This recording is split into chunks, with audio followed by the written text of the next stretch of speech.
Bonjour professeur Didier Rafoult. Pouvez-vous nous en dire plus sur l'épidémie dans votre service? Bon, alors on peut dire que nous avons totalement maîtrisé l'épidémie de conneries à l'hôpital de la Petite Conne à Marseille.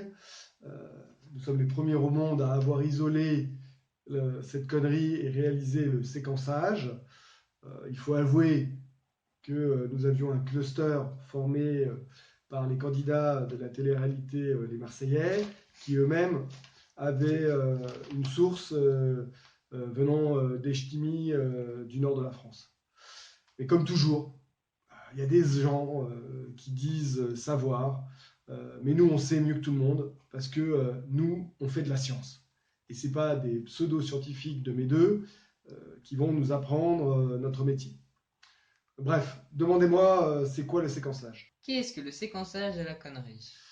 C'est une très bonne question, petit stagiaire incompétent à qui j'apprends la vie, et je suis ravi que vous me la posiez.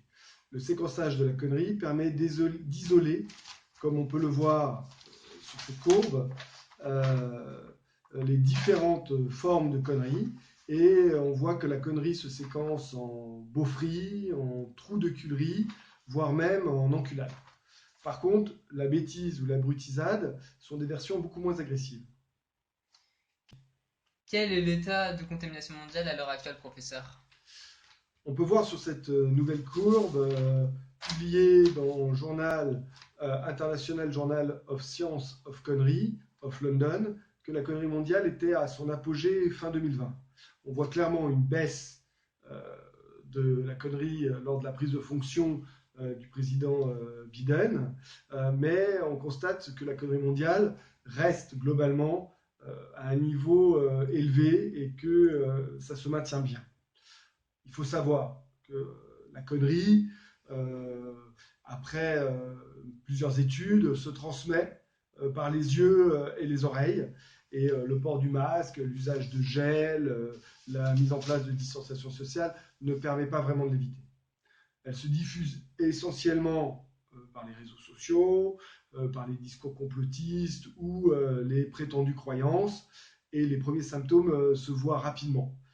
Folle envie de regarder Hanouna à la télévision, playlist de Johnny, de Jul ou de Weshden dans son téléphone, ou besoin de télé-réalité sont des signes d'atteinte grave. Il faut tout de suite traiter. Alors, professeur, selon vous, quels sont les traitements possibles? C'est très simple. Mais bien entendu, il y a les gens qui croient savoir, alors qu'ils ne savent pas, et qui disent qu'ils savent alors qu'ils ne savent rien, et qu'il n'y a que nous qui savons, puisqu'on sait ce qu'on sait, et que les autres ne savent pas ce qu'ils savent. Bon, la solution est très simple, elle est évidente. Bien entendu, nous avions trouvé les premiers cette solution, et les autres solutions sont complètement nulles. Il faut injecter un traitement simple qui a fait ses preuves, c'est la culturine. La culturine doit être injectée dès les premiers symptômes, et la culturine peut être complétée de lecturose, de théatrose, de cinématose et éventuellement d'expositionnine. Alors que pour le moment, on propose principalement des traitements à base de baïonine, de fermeturine et de confinementis qui ont généralement des effets négatifs. Par contre, il a pu être constaté que la culturine peut avoir des effets secondaires, melontose, gros chevillose, voire je me la pétose.